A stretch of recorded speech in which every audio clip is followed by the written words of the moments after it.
everyone, and welcome back to Breath of Fire 2. Last time, we arrived at Colossia after having to endure some overpowered foes. And, while there, we're hoping to catch the thief girl what framed our partner Bosch. Because last episode we found out 5 things. 1. Holy smokes, there's a woman in the Colosseum. 2. She's fighting a guy called Bunyan. 3. Holy cow, there is an actual female in the Colosseum. 4. Bunyan lives in Taxi Woods to the north. And 5. Oh my gosh, there is a woman in there! So, if you think back to hometown, that girl that framed our buddy Bosch, she just happened to be a woman. So it's obvious. She robbed the richest person in our town, ran to the very next town over and decided, you know what would be a good idea? Let's just barge right into a coliseum, beat the snot out of a bunch of muscle-bound freaks in broad daylight in front of an audience of thousands of people. As thieves do. But anyway, these guys are Trents, and the only thing of note is a spell called Flare, which takes off 30 of your HP, but they can only do it once. So after that, they just spend all their time defending and are sitting ducks. We want fights with them. But yeah, expect a lot of silliness from Breath of Fire 2. I don't know what they were on, but it was some good stuff. Alright, fair enough. And this is an oddball question, but how long do you think a regular playthrough of this game lasts? I would imagine like at least 16 hours. At least. If you looked at how long to beat the game, it would probably be even longer. Okay, that's not as long as I was expecting as an answer.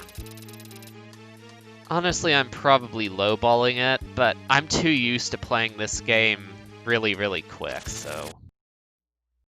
Oh, okay. Oh, that's not a good encounter. So basically this Bugbear has a 50% chance of missing, or a 50% chance of critting. And those crits can do most of your HP and damage at this level. Which wouldn't be so bad, except he takes 3 hits to kill, the Harpy takes 2 hits, but the Harpy can heal anyone that's damaged for 40 HP, so unless you're in super condition, you're basically on a hamster wheel. It's to the point where you're better off just running, even though you're very unlikely to actually succeed. It's like slightly less than 25% unless you're hurt really badly, at which point it's probably like a third. Anyway, we made it, but you kind of have to just hope that you don't get that encounter. Again, leveling up takes longer than it is to just die a few times. Also, this Trent didn't show off his flare spell the last time we fought him, so let's see him again, and there we go. That's a lot of damage, but he only does it once. Fair enough, and I imagine this game has something like explosion, like enemies that just explode, do a lot of damage and then die. So maybe this is one of them. There might be one enemy like that, but if there is, it's only the one. Oh! One thing I forgot to mention in the recap. In order to get into the Colosseum where we're hoping the thief girl is, we have to imitate this guy Bunyan, because he's the guy set up to deal with her next. Anyways, 169 HP, and he can counter each of your attacks, has a chance of doing so, but otherwise he's fairly unremarkable. Doesn't do a lot of damage, and he's slower than you. So this fight should be relatively simple, as long as we're careful to keep our HP high enough, because you can eat 2 attacks in the same turn if he counters. Also, those familiar with this game will know that boss HP bars are generally blanked out. The reason why you actually see his health going down, like you do here, is because I enabled that cheat in the relevant address. Just for entertainment's value, for you guys. That's fair enough. And I wonder actually what happens if you try to run from him, since this is scripted. You can't. Thought he would mock you or something. Ah. That would have been really clever, though. Game designers probably would have done that if they'd had enough time. Anyways, down goes Bunyan. Oddly a lot easier than the dungeon before him. Also, there's the heal spell at long last. Anyways, getting out of here would be a lot easier than getting in if I cared to do that, but instead I'm just gonna death warp out of here. That's faster as long as you saved at the church. Fair enough. Also, why is that really monotonous music playing when the last mountain we went to had that wonderful mystical nature theme? I'm not sure what you're talking about. Forget about it. Anyways, be sure to equip that bandana before attacking yourself. That'll speed up the process. And yeah, that heal spell would make this fight drag on for a while. We can kill these harpies if we want to, but it's really faster to just run. Unless you're in super or great condition, they just take so long. Do the enemies here have a limit to how many times they can use a move? They do, but it's determined by their amount of max AP, and the harpies have enough to where it's not something you want to count on, let's put it that way. That's rough, but at least they have a limit. Actually, that's one of the game's many bugs. Oh, by the way, I'm hanging on this so you hear the music. It's a good song.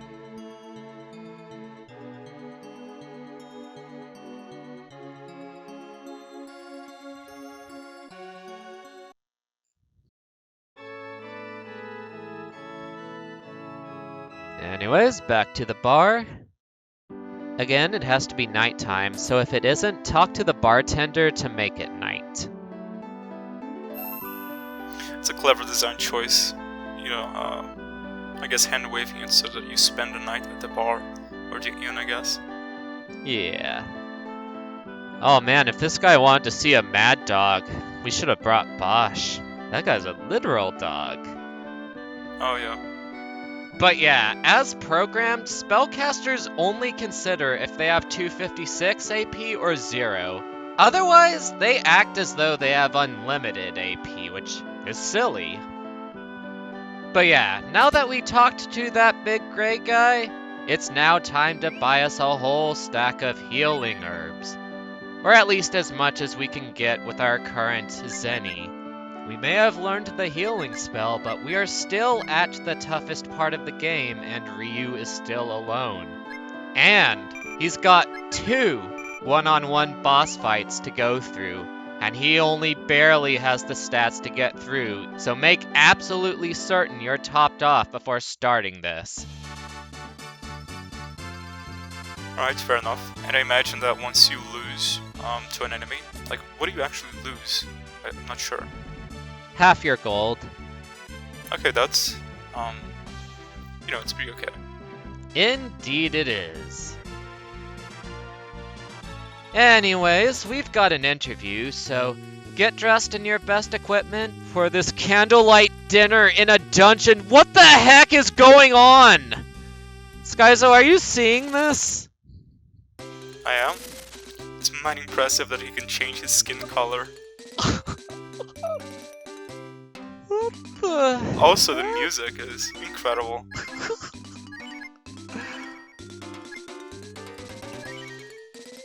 I have no words. Oh! Skaizo, he just flexed on us! Yeah, that's his power. Oh, really now? He's hurting us with his chat energy. I'd hate to see what happens when he takes a dump. Does he just, like, cause an earthquake? That's why he's chained. He can't go outside of this prison.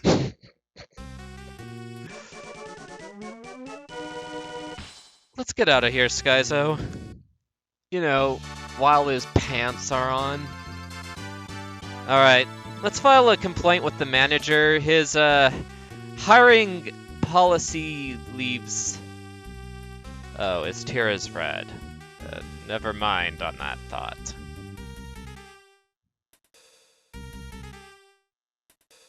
Actually, did Augus make the girl interview with their HR director? Please tell me he didn't. I don't know. Also, the HR director, which is the person we're talking to, I assume. Yeah, He's like, the guy on the left. Oh, he looks a bit ambiguous. Oh. Okay, that's Barbari's color. A dark purple. That's, guess the HR director is the least of our worries.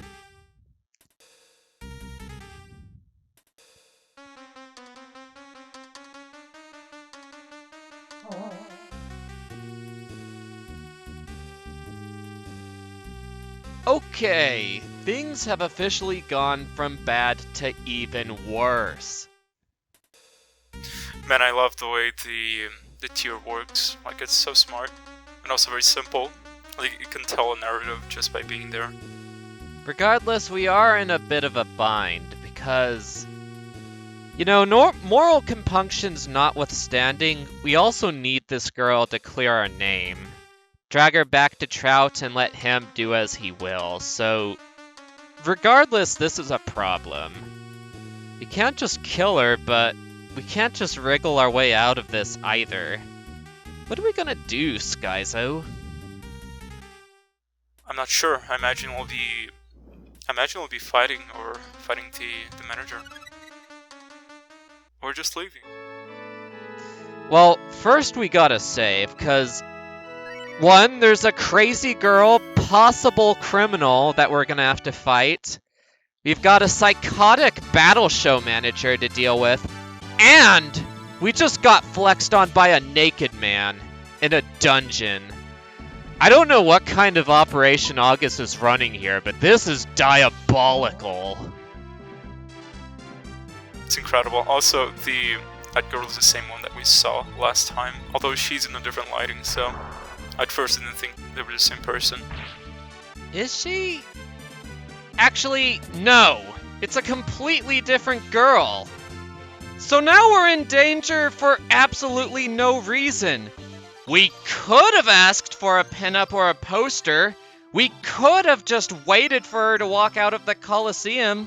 Or better yet, we could just ask Rand, hey, that girl, does she have blue hair and wings? Also, Rand just randomly appeared there behind the text box. Don't mind that. Anyways, let's go over something important. Do you see that chest that I didn't open? Sure, I'm guessing that's another bug. Not a bug, just really cruel programming. You see, Rand is gonna help us out with this, cause the naked HR manager was fine by him, but poisoning an innocent girl is a bridge too far, so we're gonna give him all of our Zenny so he can buy some extra strength potions. There is 1,000 Zenny in that chest, so the idea is that he takes the 1,000 Zenny and buys the antidotes with them. But you don't have to open that chest before activating this scene.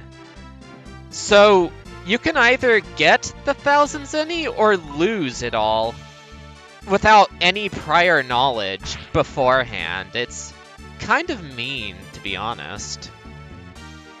It's a little strange that they would program that in. Also a little strange that he bought such antidotes with the 1 Zenny that we gave him. Yeah?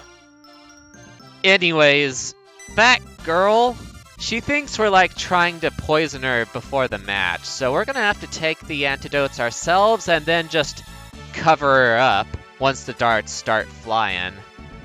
We have to knock her out first, so that's the real reason why I saved beforehand, because she's not generally that scary, but she can be for Reasons we'll get into later.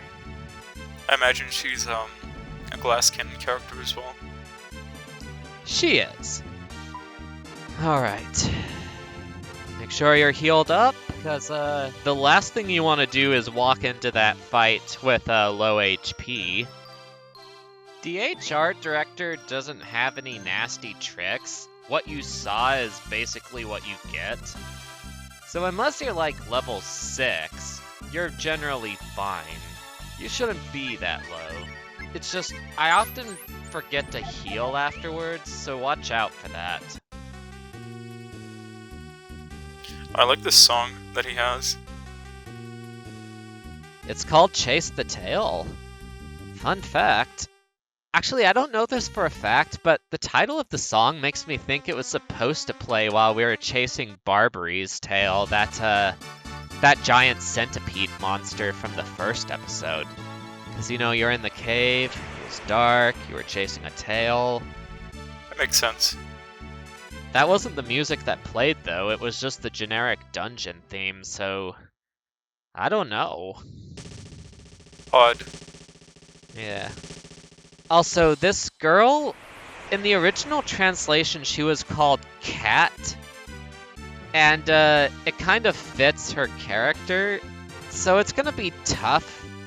Probably I'm gonna change between calling her Cat and calling her Lean as we go through the LP, because Lean Poo was her original name, but Cat is how we all know her. And as you can see, she also doesn't believe in clothes, so... odd. She doesn't believe in armor either. That's why she's a glass cannon. Anyway, this girl always outspeeds you. And beyond that, she also has a really high chance of scoring critical hits. And the damage variance is really wide, but at the very, very top of the range, she does a little more than half your HP. So theoretically, if you get ultra unlucky, she can drop you from full HP to 0 before you get a chance to do anything about it. That's incredibly bad luck, but the fact it can happen is why I wanted to save first, because if I do die, I lose half of that 1,000 zenny. Fortunately, she's choosing to be really dumb by just taunting me a bunch instead. That has a chance of dropping you to 0 strength and causing you to do single-digit damage. But if she fails that check, you just basically get a free turn. Alright, and if you get a critical hit, I imagine that the debuffs are ignored as well? No, it just means you do 4 damage instead of 2, but oh well. Also, do you like this song? Yeah, I mean, it has suspense to it a little bit. It's called Clean Hit, but I always liked calling it Battle of the Heroes, because that's when it usually plays, when 2 heroes are fighting it out with each other. Except for one other time at the very, very end, but that's the exception, not the rule.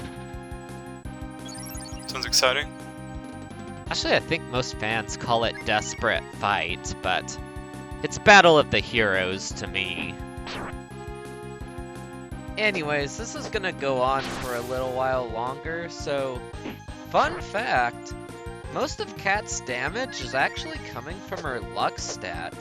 Enemies have their luck multiplied by a random multiplier between 25% and 50%, and then have it added to whatever the sum is of their attack versus your defense. Just a fun little tidbit. We just dodged a crit. But yeah, we have almost as much defense as her attack. And there we go.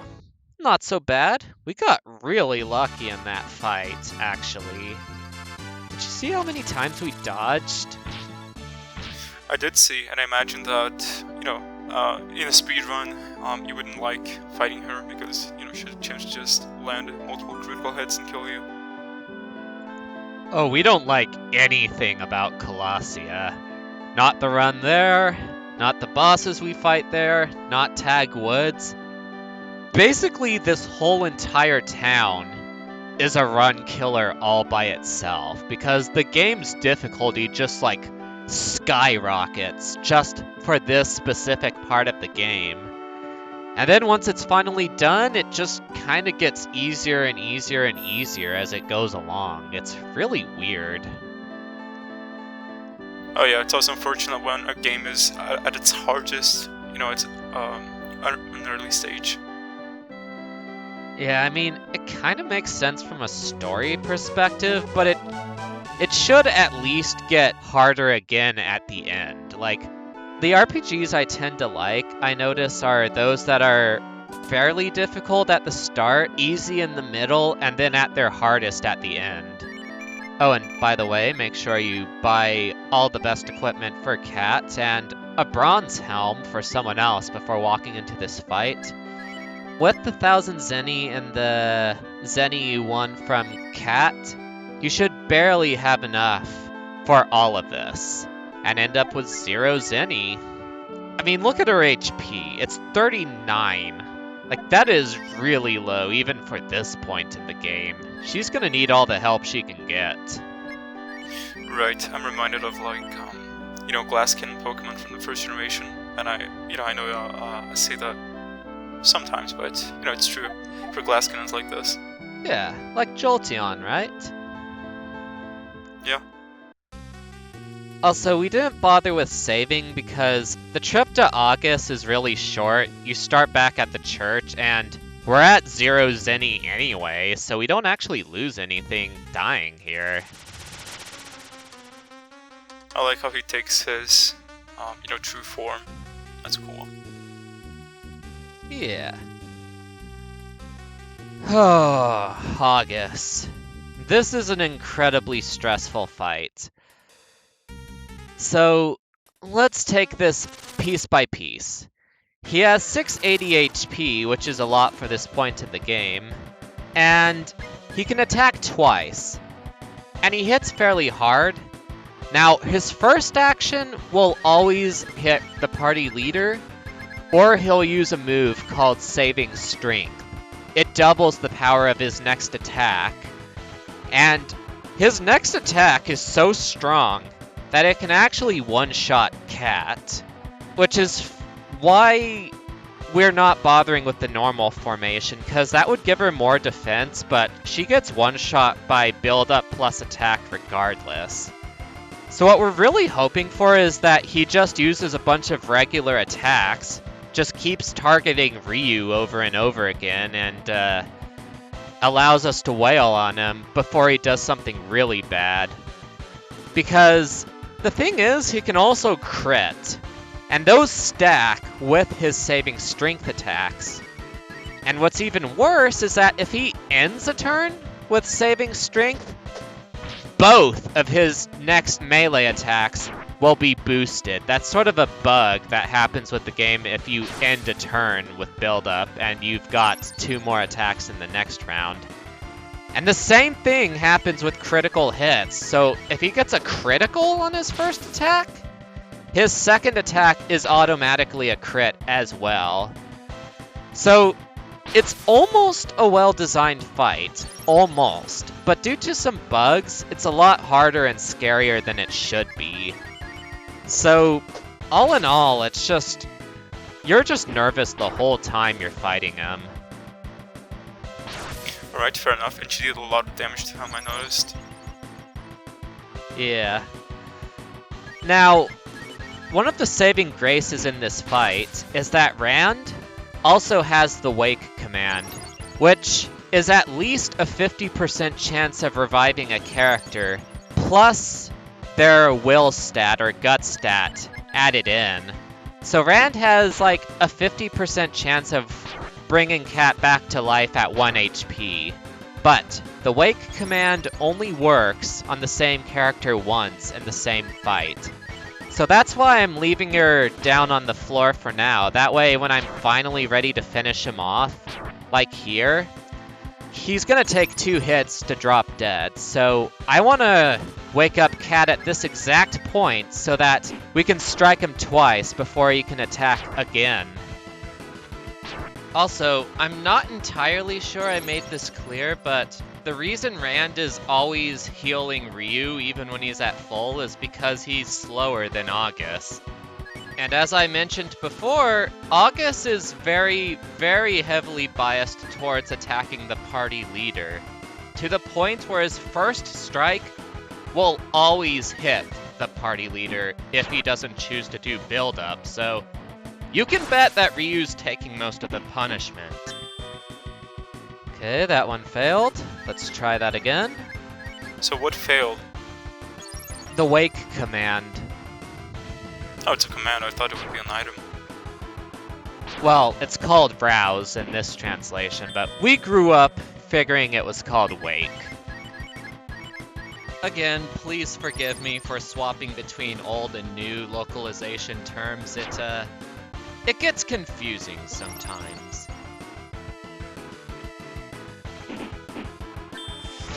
Yes! And that, my friends, is GG. Now, before we end this fight for real, there is one other option that some people like doing. Using the firecracker on this guy instead of the 4 hoods or thugs fight coming up later.